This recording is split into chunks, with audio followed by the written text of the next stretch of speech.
आपने उपन्यास पढ़ा जी। तो क्या उसका सारांश है?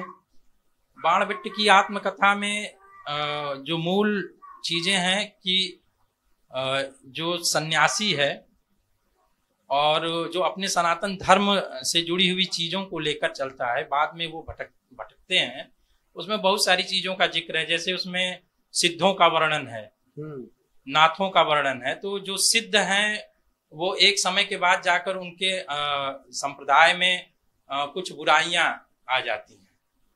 जैसे वो किसी भी जो भीलनी है या जो निम्न वर्ग की जो स्त्रियां हैं उनके साथ उनका ये मानना था, महासुख की कल्पना थी उनकी। किनका उपन्यास है ये? ये हजारी प्रसाद द्विवेदी का है। तो और वैसे नाथों की परंपरा में सबसे बड़े गोरखनाथ जी भी आते हैं। नहीं, गोरखनाथ जी तो बहुत श्रेष्ठ हैं जी। तो जो सनातन धर्म को जोड़ने का काम निडरता पूर्वक आप बोलते हैं, कहते हैं, वो बहुत अच्छा लगता है। ठीक है, लेकिन इसमें ना एक छोटी सी बात है, उसको अपडेट कर सकते हैं हम सब, कि जो हम लोग बोलते हैं ना निम्न वर्ण जी, ये निम्न वर्ण का प्रयोग हम सबको नहीं करना चाहिए, क्योंकि कोई भी निम्न नहीं है जी, कोई भी छोटा नहीं है।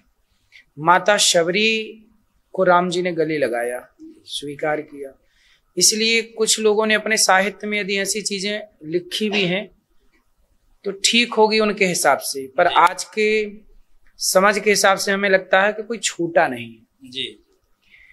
और क्या क्या पढ़ा आपने साहित्य, और किन किन का साहित्य पढ़ा? साहित्य में महाराज जी हम लोग तो जैसे तुलसी को भी पढ़ते हैं, कबीर को भी पढ़ते हैं। तो कबीरदास जी की क्या बात अच्छी है, क्या बात अच्छी लगी आपको? कबीर बिल्कुल स्पष्टवादी हैं, वो किसी पंथ मजहब को मानने वाले नहीं है। किसको मानते हैं? वो सिर्फ और सिर्फ समरसता रूपक मानवीय मूल्यों को ही मानते हैं। कहते हैं कि समाज है तो समाज सिर्फ और मनुष्यों के लिए है, और मनुष्यों में सिर्फ मानवता ही रहनी चाहिए। मनुष्यता को वो ज्यादा तवज्जो देते हैं। यही तुलसीदास भी करते हैं। तो कबीरदास जी भगवान की पूजा करते हैं कि नहीं, मतलब ईश्वर की आराधना, ईश्वर को मानते हैं कि नहीं? वो दो रूप हैं वहाँ पे। कौन कौन से? जैसे एक व्यवहारिक जो रूप है कबीरदास का, तो वो तो सीधे सीधे हिंदू को भी फटकारते हैं और मुस्लिम को भी फटकारते हैं। कहते हैं कि काकर पाथर जोड़ के मस्जिद लियो बनाए, ताचड़ी मुल्ला बाग दे क्या बता हुआ खुदा है। या फिर हिंदुओं के लिए भी कहते हैं कि ताते ये चाकी भली पीस खाए संसार, पान पूजे हरि मिले तो और दूसरा ये है कि रहस्यवादी जब होते हैं तो वो अपने प्रियतम को याद करते हैं, और प्रियतम कौन है? वो परम ब्रह्म और परमेश्वर है। कहते हैं कि मैं हरि की बहुरिया हूँ, कि उसमें एक उनका पद भी है कि मंगल गाओ मोरे घर आयो राजा राम भरता। तो राम के रूप को मानते हैं, और वो कौन से राम है? वो कहते हैं कि वो जो राम है वो एक जगह इस तरीके का खंडन करते हैं कि दशरथ सुत जो है, कहते हैं कि वो परम ब्रह्म है। उनका सिर्फ नाम जो जप है, उनके अंदर जैसे गुरु भक्ति और नाम स्मरण की महत्ता ज्यादा है। समाज को सुधारना भी नाम जप करते हैं राम का। जी, नाम जप करते हैं। तो ईश्वर को मानते हैं कबीर जी कि नहीं मानते? मानते हैं, ईश्वर को मानते हैं। अंखणिया झाई पड़ी पंत निहार निहार पंखड़िया जी बढ़िया झाला पड़ा राम पुकार पुकार। ये राम वही है जो परम पिता परमेश्वर, जिसकी आप चर्चा करते हैं कि जो श्रीमन नारायण है, उसी से उत्पन्न ये सारे जो अवतार हैं वो उन्हीं के, वो वही हैं, वो अवतार रूप में आए हैं। और उसी वो एक तत्व को जो राम है, वही एक तत्व है जिसको वो भजते हैं कबीरदास जी। जी। कबीरदास जी ने ये क्यों कहा पत्थर पूजे हरि मिले तो मैं पूजू पहाड़, क्यों कहा? आपने पढ़ा इस विषय? जी जी। क्यों कहा?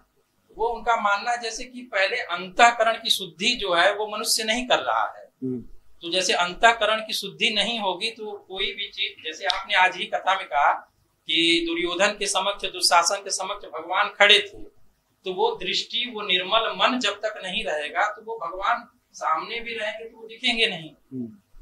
तो उसके लिए कह रहे हैं कि पहले तो हम भगवान को अपने नहीं, कबीरदास जी यहाँ ना, अच्छा ईश्वर, कबीरदास जी साकार के पुजारी हैं कि निराकार के? नहीं, वो दोनों पूछते हैं। फिर कह रहे हैं ना कबीरदास जी पत्थर पूजे पाहन पूजे हरि मिले तो मैं पूजू पहाड़। जी।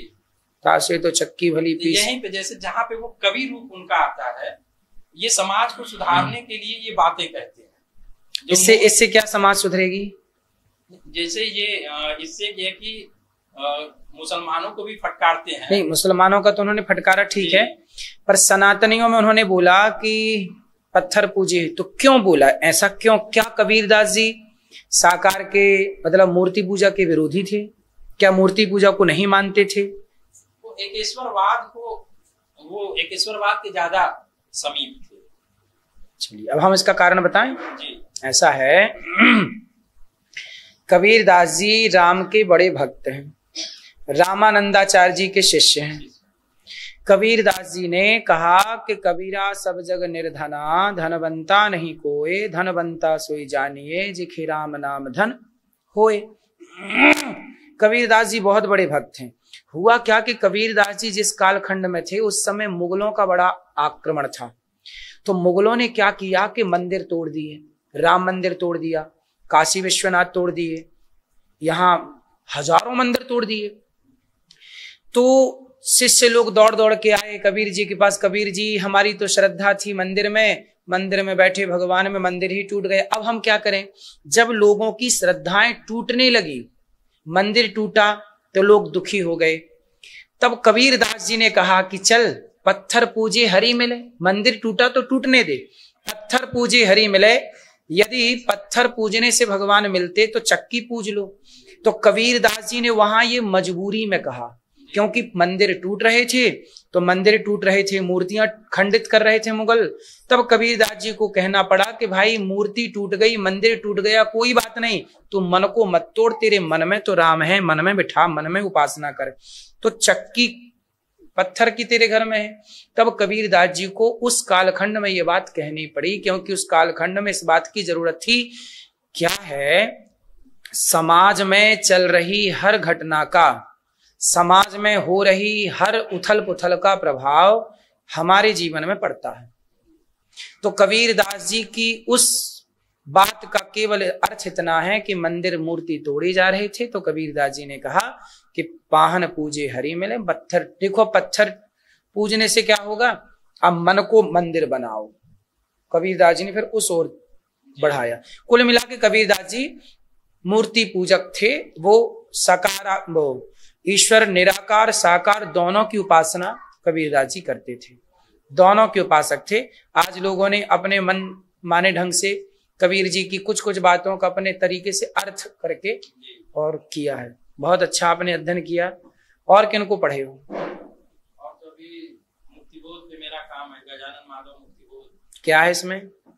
ये समकालीन कवि आलोचक है, मार्क्सवादी आलोचक है। किसके आलोचक हैं? मार्क्सवादी, जो मार्क्स है, जो कहता है समता समानता, वो विदेशी कॉन्सेप्ट है। तो उसका ये है कि समाज में दो वर्ग रहेंगे ही, निम्न वर्ग उच्च वर्ग, शोषण और शोषित। हाँ बिल्कुल रहेगा। तो लेकिन एक समय के बाद वो जाकर सेमिनार 2017 में हुआ था काशी हिंदू विश्वविद्यालय में, तो अशोक वाजपेयी जी जो बड़े मार्क्सवादी और निर्मला जैन, प्रोफेसर निर्मला जैन जी हैं, वो लोग आई थी। तो हम लोगों जैसे विद्यार्थी जीवन से ही मार्क्सवादी लोग कहते चले आ रहे थे। तो उनको अंत समय में जैसे वो हॉस्पिटल में भर्ती थे, तो प्रोफेसर निर्मला जैन जी ये कह रही थी कि उस समय वो उनके समक्ष थी उपस्थित, जब मृत्यु की आखिरी घड़ी थी उनकी। तो वो कह रहे थे कि जो भारतीय मन है, और चूंकि गजानन माधव मुक्तिबोध ब्राह्मण परिवार से थे, परवरिश उनकी जो पूरे संस्कार थे वो ब्राह्मण परिवार से हुआ, तो वो मन उनके अंदर विद्यमान था, और अंत समय में वो तुलसीदास को ज्यादा याद करती थी। तो लेकिन जो अभी जो साहित्य जगत में जो बातें चलती हैं, वो मुक्तिबोध अंधेरे में उनकी कविता बहुत प्रसिद्ध है, बहुत लंबी कविता है। वो सत्ता के खिलाफ और जितनी भी अराजकता है उसके खिलाफ एक नायक खड़ा होता है अंधेरे में, जो हमेशा डरा हुआ, सहमा हुआ, जैसे सताया हुआ। जो सत्ता कोई भी हो, उनका सिर्फ यही है कि समाज में जो आम जनता है उसके भी सुख दुख का ख्याल रखना चाहिए। बिल्कुल, उसकी सारी आवश्यकताओं की पूर्ति होनी चाहिए। और सत्ता क्या करता है सत्ता उनका शोषण करता है। प्रत्येक जगहों से वो उस चीज को, यानी सत्ता के वो एक तरीके से मान लीजिए सत्ता के वो विरोध में अपनी बातों को बुलंद करते थे, अपनी बातों को उन सत्ता पक्ष तक पहुंचाते थे। सही, सुंदर कथा अच्छी लग रही है आपको? बहुत बहुत सुंदर। और क्या अच्छा लगा आपको? कथा में जो सारी बातें हैं, जो आध्यात्मिकता से जोड़ने का, जो ईश्वर, जैसे ऐसे आदमी बता देगा कि नहीं भगवान है, इस भजन करना चाहिए, अंतिम सत्य वही है, लेकिन जिस तरीके से आप ईश्वर को ईश्वर के समक्ष जोड़ते हैं किसी भी आम व्यक्ति को, आम भक्त को, हमारी माता जी ही हैं उदाहरण। जैसे पिताजी के चले जाने के बाद बहुत ज्यादा ये उथल पुथल जीवन में मच गया था, तो अचानक ही ऐसे चैनल साधना भक्ति इस तरीके से भगा, तो आपका वो उन्होंने देखा। तो आपकी जो बातें हैं वो मनुष्य के अंतःकरण में प्रवेश करके उसको परिवर्तित करने का काम करती हैं। तो दुनिया को चाहे भले कैसा भी लगे कि ऐसे है वैसे है, लेकिन मूल जो तत्व है, जो मूल ईश्वर है, उसके समक्ष आम आज के आधुनिक व्यक्ति को कैसे ले जाया जाए, ये आपकी कथा के माध्यम से आदमी बिल्कुल अच्छे तरीके से चला जाए।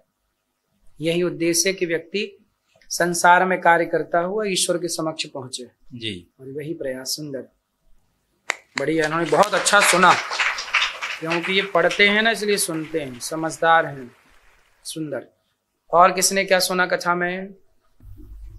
आपको क्या अच्छा लगा कथा में? वैसे तो सभी चीजें अच्छी लगती है, जिस भी मतलब विषय पे आप बोलते हैं सब कुछ अच्छा लगता है। आपकी पढ़ाई लिखाई कहाँ तक हुई? MSc केमिस्ट्री है। कथा में क्या अच्छा लगा? आजकल मतलब जो भी समाज में हो रहा है उससे रिलेटेड आप जो कुछ भी बोलते हैं, जो भी बुराइयां हैं उससे रिलेटेड क्या होना चाहिए क्या नहीं होना चाहिए, वो सब कुछ। ठीक है, आपको क्या अच्छा लगा भैया? पीले वाले भैया।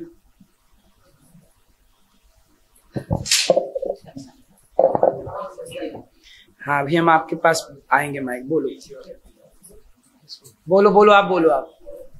महाराज जी, आपका जो प्रवचन है उसमें जो सनातन के प्रति झुकाव है और आपका बोलने का जो शैली है, या उसको कहा जाए कि जो अपनी बात आप मुखरता से रखते हैं, उसके हम मतलब प्रबल समर्थक। और क्योंकि आप शायद अयोध्या से बता रहे थे कि पढ़े हुए हैं।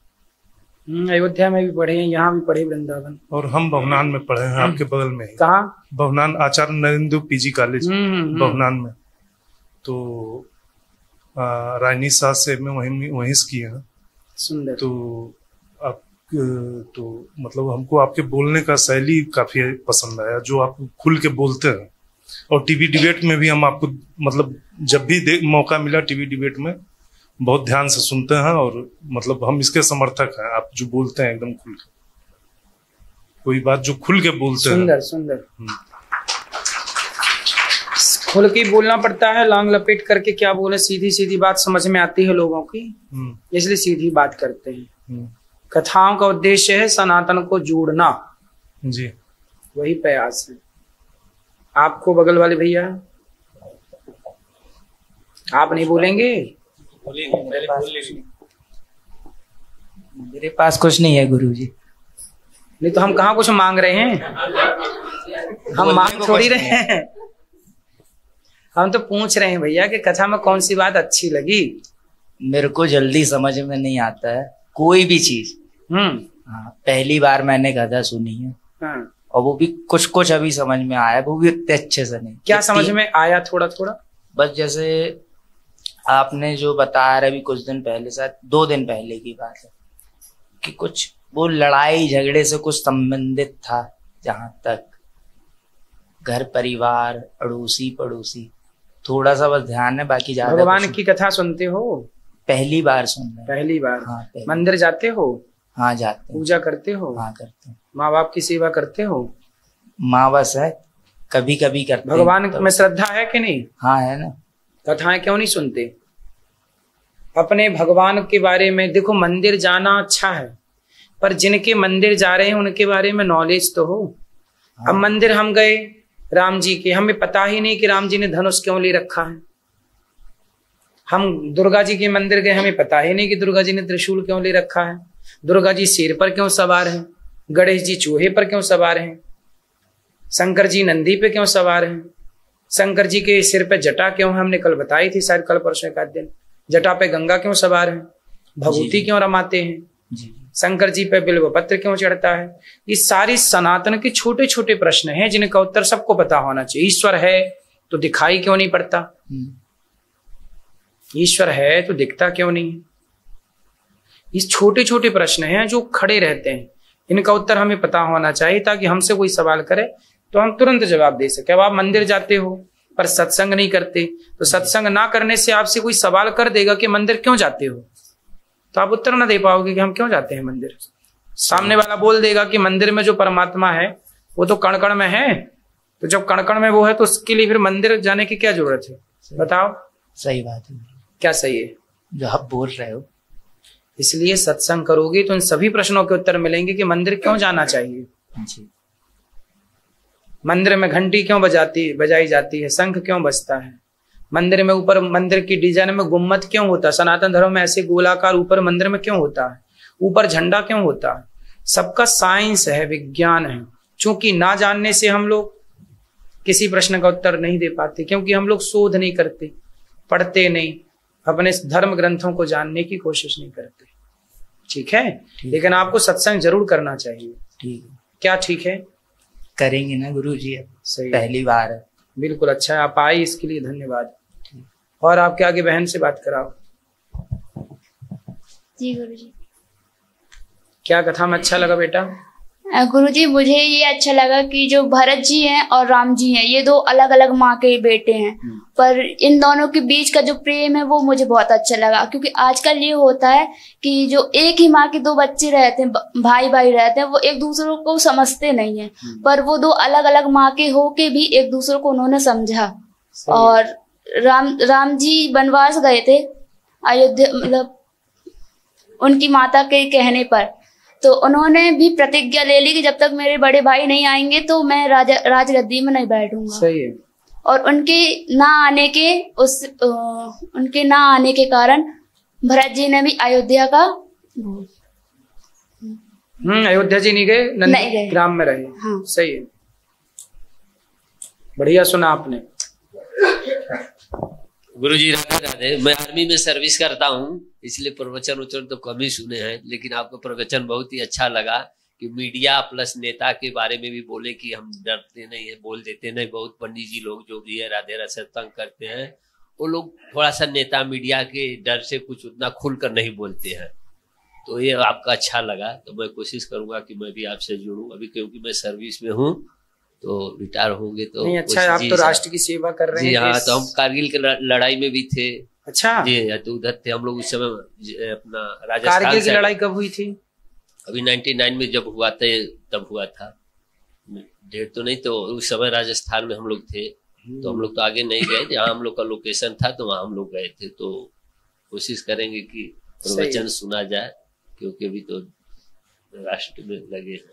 सही नहीं, अच्छा, राष्ट्र की सेवा सबसे पहली है, आप सबसे बड़ा काम कर रहे हैं, राष्ट्र की सेना में है। तो हम लोग विदेश भी गए, उधर ग्लेशियर भी गए, चाइना बॉर्डर पर हम लोग थे, इधर अपना अरुणाचल साइड में। तो चाइना आंख अभी भी दिखा रहा है कि अब उसकी आंखें थोड़ी और छोटी हो गई? नहीं, तो हम लोग के पास सबसे कमी है कि रास्ता नहीं था, अभी तक रास्ता नहीं था। अभी 2-3 साल से उधर पहले टैंक हुआ, गाड़ी हुआ, नहीं जा पाती थी। अब रास्ता हो गया? अभी रास्ता बन रहा है धीरे धीरे, भी एक लाइन बन रहा। पहले क्या रुक रुक के जाना पड़ता था, जैसे 10-50 किलोमीटर चले फिर रुकना है फिर जाना। अभी क्या रास्ता अच्छा बन रहा है? हाँ, अभी बहुत ही अच्छा। कहाँ तक के लिए रास्ता बन रहा है? वो चाइना बॉर्डर तक। वो लोग तो चाइना वाले बॉर्डर, अपने बॉर्डर के साथ उनका घर है, रहन सहन सब कुछ है, लेकिन हम लोग का घर अभी कम से कम 140-50 किलोमीटर दूर है। अच्छा, लेकिन वहाँ तो ठंडा है ना पूरा? जहाँ बहुत ही ठंडा। तो वहाँ ठंडे में लोग रहते हैं चाइना लोग? हाँ, चाइना तो उनका तो पूरा परमानेंट लोकेशन है ना। हम लोग का टेम्पोररी जैसे टेंट लेके जाना पड़ता है, तो अभी नवंबर से बंद हो जाएगा। नवंबर मार्च परमानेंट क्यों नहीं है?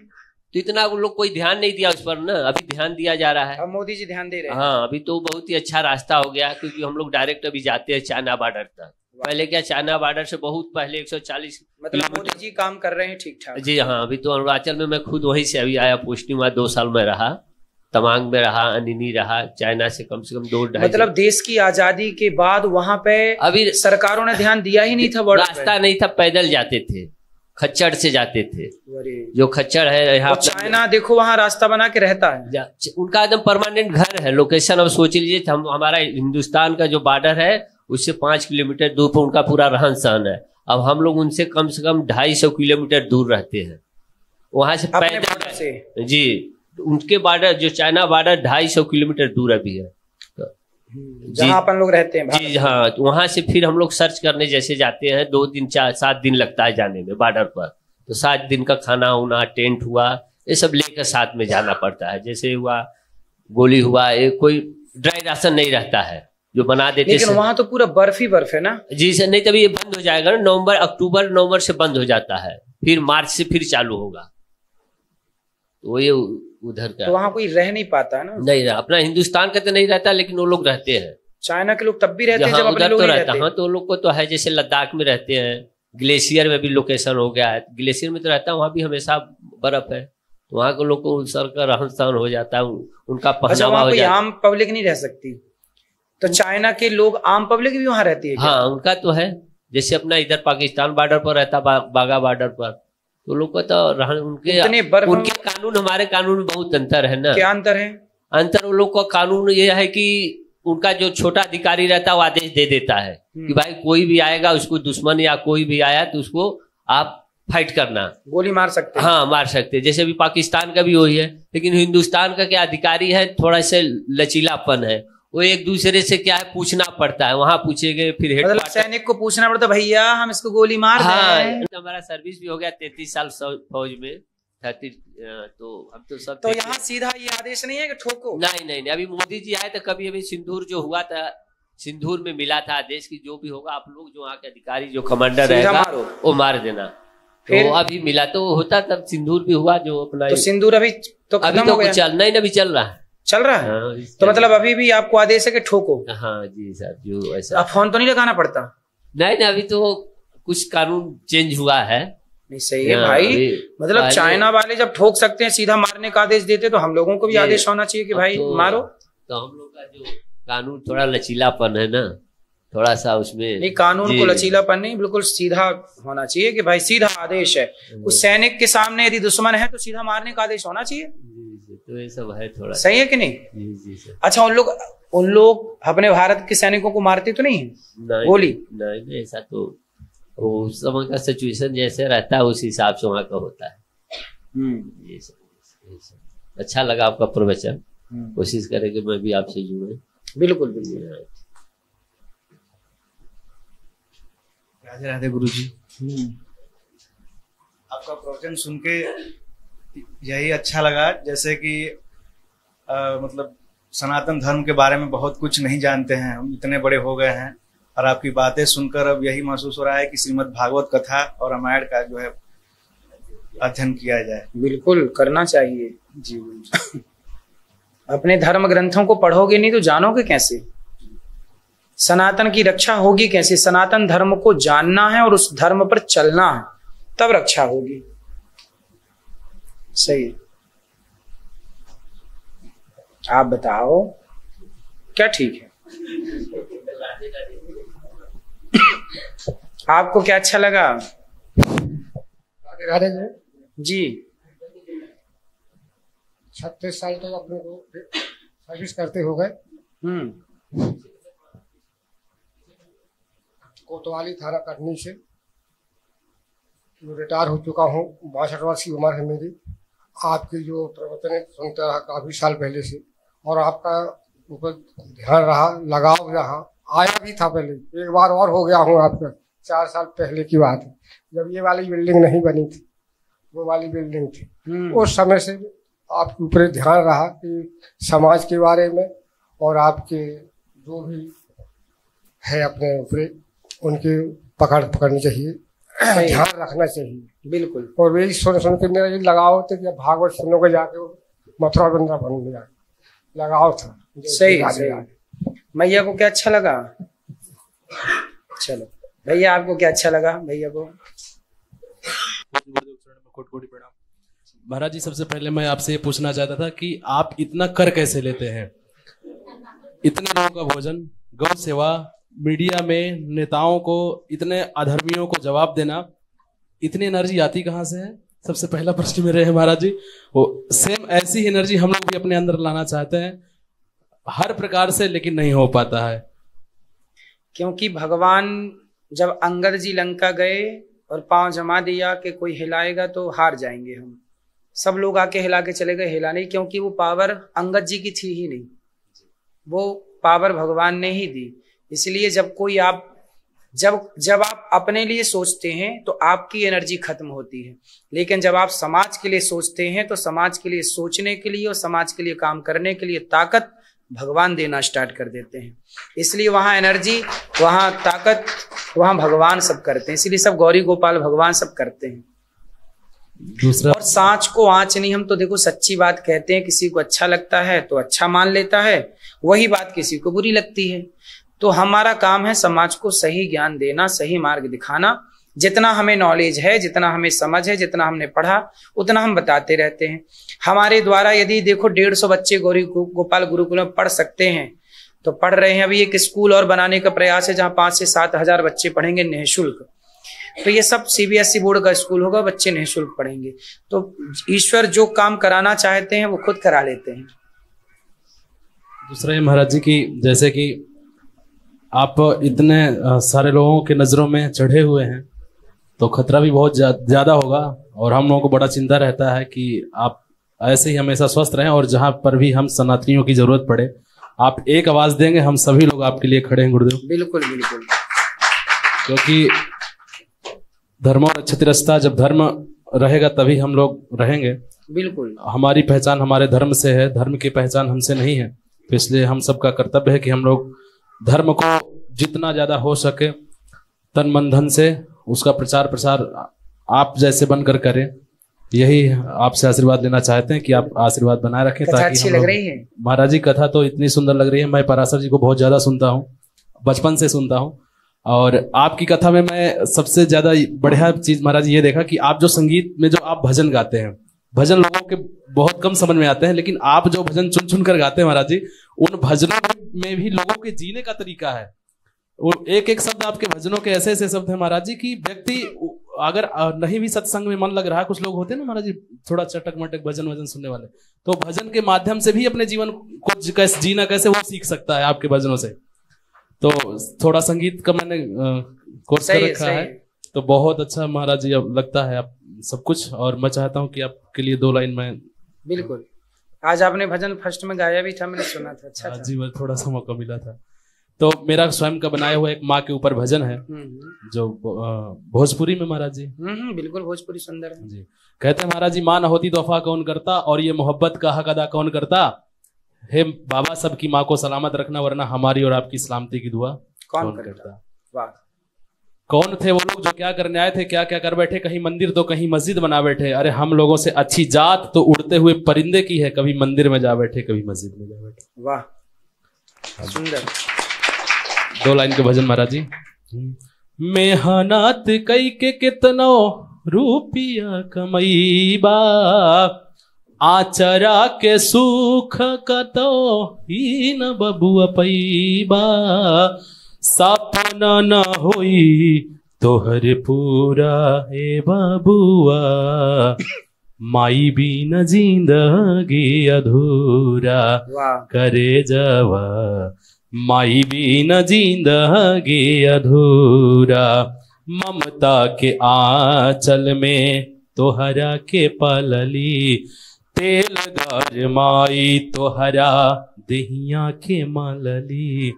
अपने न खैली तोह के खियैली, अपने न खैली तोह के खियैली। सोचली न कबो तोहर बुरा हे बाबुआ, माई बिन जिंदगी अधूरा। सुंदर। बुधवा के नेकी तू न चुकैला, रीना झुराई तो ना रीना झुरैबा केतनो कारबा कार जान चूकी केतनो कारबा कार जान चूकी चाहे झोंकबाया खिया में धूरा हे बाबुआ माई बिना जिंदगी अधूरा। लास्ट लाइन महाराज जी कि जग में अमर बा माई के कहानी जग में अमर बा माई बाप के कहानी काहे बेदर्दी सोनू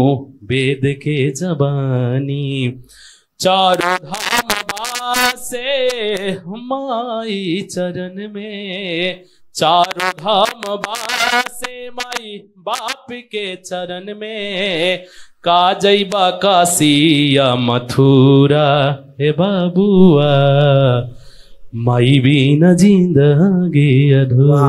बहुत सुंदर, बहुत सुंदर, बहुत बहुत अच्छा गाते हैं आप। बहुत संगीत सीखते हैं महाराज जी? सीख चुके हैं, 6 साल का कोर्स। हमारी गुरु माँ गिरजा देवी पद में भी गिरजा देवी अप्पा जी, उन्हीं के हमसे। वाह सुंदर। बस कथा में महाराज जी थोड़ा प्रवेश किए, अभी 20-25 कथाएं हो चुकी हैं और बस हम चाह रहे हैं कि थोड़ा सा और अध्ययन करके फिर पूर्ण तरीके से इसमें। सुंदर। पीछे वाले भैया को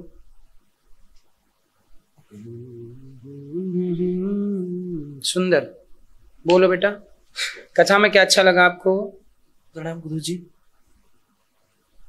कथा तो आपकी सारी अच्छी लगती हैं, चाहे वो किसी भी मतलब बात पर बोलिए, आपकी कथा हर एक बात की अच्छा लगती है। क्या अच्छा लगा आपको आज या कल या परसों की कथा में? कौन सी बात अच्छी लगी आपको? कथा देखिए गुरुजी, हमको माताओं की सेवा में हमारा बहुत शौक है कि हम माताओं की सेवा करें। हमको बहुत अच्छा लगता है माताओं की सेवा करने में। जी गुरुजी। कथा अच्छी नहीं लगी? क्यों नहीं सर गुरुजी, हमको कौन कथा सी बात अच्छी लगी? चलो याद कर लो, तब तक मैया से बात कराओ। मैया अच्छी लग रही है आपको? आप खुश हैं? हम आपसे बहुत खुश हैं। मैं क्या बोल रहा हूँ? चलो वो दीदी से बात करा, दीदी पीछे वाली। इनका महाराज जी यही है कि इनका गौशाला खोलने का बहुत मन है। खोलो। और इनकी इच्छा है कि यहीं से अगर 10 गायें मिल जाए तो ज्यादा। मिल जाएंगे। हाँ, और इसी नाम से वहां पे घर पे भी खोलने की इनकी इच्छा है कि ठीक है, और आपका आशीर्वाद मिल जाए यहाँ से तो फिर सही है। पीछे वाली दीदी को, पीछे वाली, यहाँ ये वाली। कथा में क्या अच्छा लगा आपको? राधे राधे गुरुजी। महाराज जी आपकी कथा में मतलब मुझे सबसे अच्छा, आप जो आसान भाषा में किसी भी चीज को समझाते हैं वो मुझे सबसे अच्छा लगा।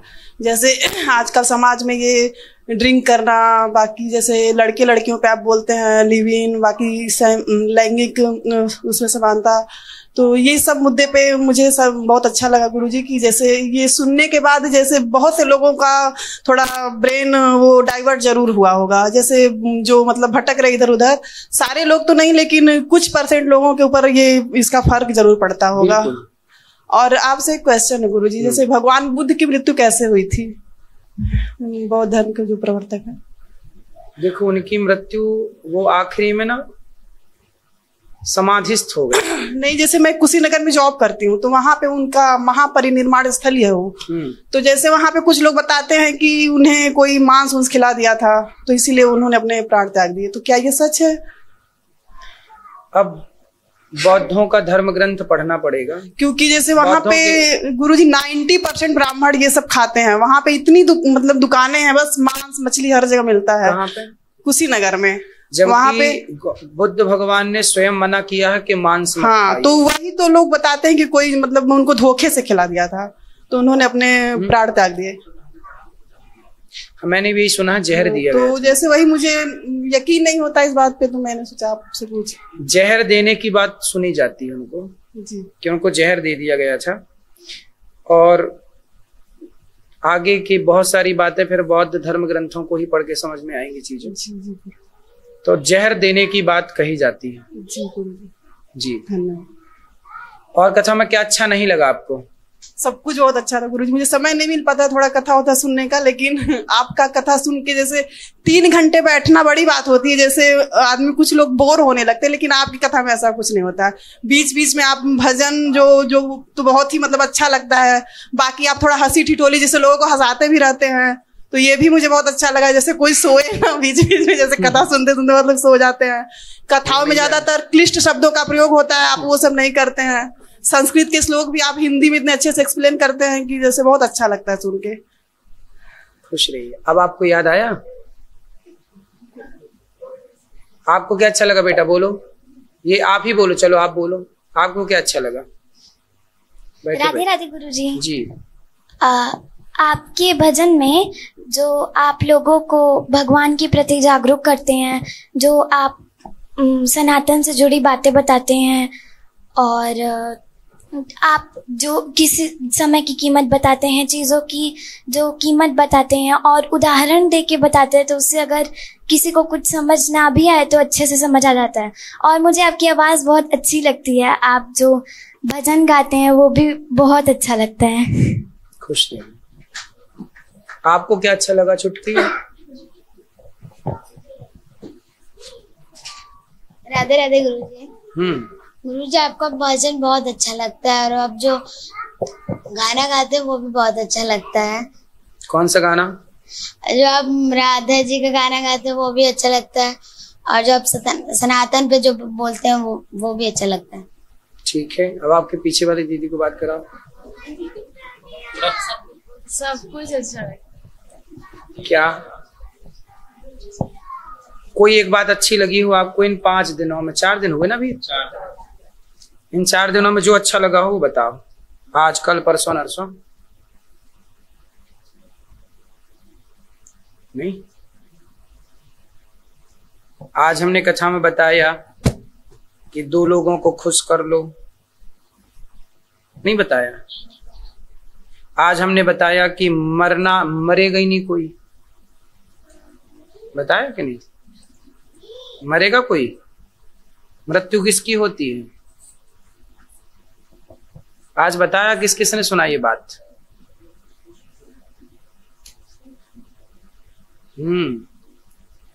चलो बढ़िया है। और कौन बचा है? आप बताओ। ये लाल मैया को दो, ये लाल। हाँ चलो आप बता दो। गुरुजी राधे राधे जी। हम तो यहाँ पर मतलब दीदी के घर जाते हैं, मेरी जेठानी है, मतलब हम कथा वथा नहीं देखते थे, लेकिन ये कहीं कि क्या करती हूँ घर पर मतलब कुछ तो कथा वथा देखा करिए, तो हम कहे ठीक है दीदी, समय देखकर हम करेंगे। जब आपकी 1.5 साल से हम भी कथा सुने और फिर दीदी के साथ यहाँ आए, आपकी कथा के बारे में जाने, तो बहुत अच्छा लगा। क्योंकि हम लोग गृहस्थ में रहते हैं तो समय नहीं रहता है बहुत ज्यादा, लेकिन हम लोग उनके लिए दे नहीं पाते हैं। लेकिन यहाँ आने के बाद ये चीज पता चला कि नहीं, हम लोग को समय देना चाहिए इसके लिए भी। बिल्कुल सही। क्या अच्छा लगा ये नहीं बताया आप? यहाँ की कथा अच्छी लगी। यहाँ कौन की सी बात? जैसे यहाँ पर है कि फैमिली के लेकर बोला जाता है कि आजकल फैमिली में कोई मतलब भाई बहन का प्यार नहीं है, परिवार एक दूसरे को देखना। लेकिन हमारी दीदी है, मेरी जेठानी लगती हैं, लेकिन हम लोग को वहां से काशी से लेकर आना, यहाँ पर मथुरा में कथा हम लोग को सुनाना, बहुत सौभाग्य की बातें हुई। बिल्कुल, इनके पुण्य से आपको भी तीर्थ यात्रा हो गई। बस यही चीजें बहुत है, क्योंकि आजकल कौन देखता है परिवार, लेकिन दीदी है हम लोग को लेकर चलती है, फैमिली को पूरा हर चीज करना रहता है, बहुत कभी इसकी कमी नहीं होने देती हैं। सही है। ये मैया को बात कराओ। हाँ आप, क्या अच्छा लगा आपको? राधे राधे गुरुजी। जी। हम स्कूल के अध्यक्ष हैं, बच्चों की सेवा करते हैं, खाना ही बना के देते हैं बच्चों को। कथा में क्या अच्छा लगा? हमको सब अच्छा लगा सर। हम पहली बार आए हैं मम्मी के साथ, इसलिए हम लोग पहली बार सुने हैं। कौन सी बात अच्छी लगी आपको? सर ये आप जो बताते हैं ये बुराई के बारे में, ऐसा कि अच्छे से रहना भाई बहन, इसलिए। चलो ये बताओ बेटा, तुम बताओ। मुझे सब अच्छा लगा। कोई एक बात?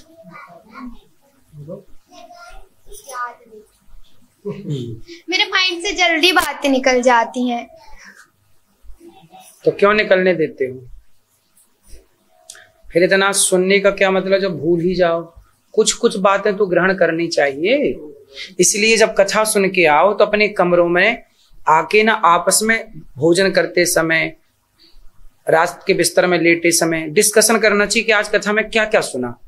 जब रिवीजन करेंगे ना तो बात याद आ जाएगी, फिर वो भूलेगी नहीं कभी। अब आप लोग डिस्कशन नहीं करते, आपस में बात नहीं करते, तो फिर इतना सारी बातें, अच्छी अच्छी बातें भूल जाएंगे। इसका मतलब क्या निकला? इसलिए आपस में बात करनी चाहिए कि आज तुमने क्या सुना, तुमने क्या सुना। इससे क्या है, कुछ बात हमें याद है, कुछ बात सामने वाले को याद है, पूरी बात क्लियर हो जाएगी। एक बार यदि रिवीजन हो गया तो वो भूलेगी नहीं। इसलिए कथा, इसके लिए कहते हैं ना, श्रोता भी अच्छे होने चाहिए। श्रोता ऐसे नहीं कि सुने और भूल जाएं, श्रोता ऐसे हों जो सुने और चीजों को याद रखें। क्योंकि आपको याद नहीं रहेगा चीजें तो बस सुनने का अर्थ क्या? हमारे पास दवाई डॉक्टर ने दी पर हमने तो खाई ही नहीं, तो जेब में रखने से थोड़ी बीमारी ठीक होगी। हमने कथा सुनी पर कथा में बताई गई बातें